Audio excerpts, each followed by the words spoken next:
నెల్లూరు జిల్లా Duttalur housing open godown వద్ద నిల్వ ఉంచిన ఇనుప కమ్మలను మినీ ట్రక్లో తరలిస్తుండగా స్థానికుల సమాచారం మేరకు పోలీసులు వెంటాడి పట్టుకున్నారు.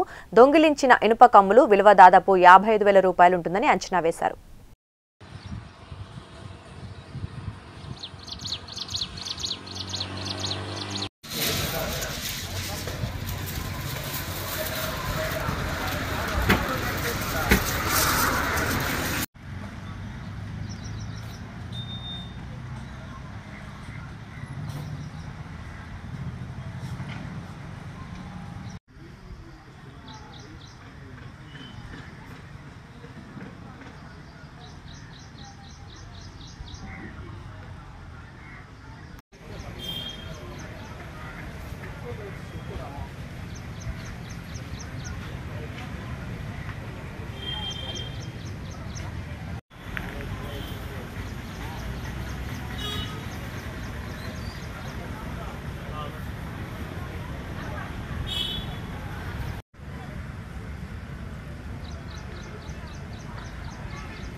గట్టి చెప్పండి సార్, మీ పేరు చెప్పండి. నేను దుత్తలూరు హౌసింగ్ ఏగా పనిచేస్తున్నాను. నా పేరు అఫ్రాయిము.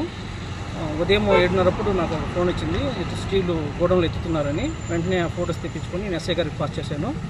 ఎస్ఐ గారు పాస్ చేసిన వెంటనే మేడం గారు వెంటనే రియాక్ట్ అయ్యి వెంటనే బండిని టచ్ చేసి పట్టుకునింది. బండిని తీసుకొని స్టాక్ని కూడా తీసుకొని స్టేషన్ పెట్టారు. ఫర్దర్గా ఏం చేస్తారు, ఎంక్వైరీ చేస్తారనేది ఎస్ఐ గారు తెలుస్తారు. ప్రస్తుతానికి మేమైతే కంప్లైంట్ ఇచ్చున్నాం ఎస్ఐ గారికి.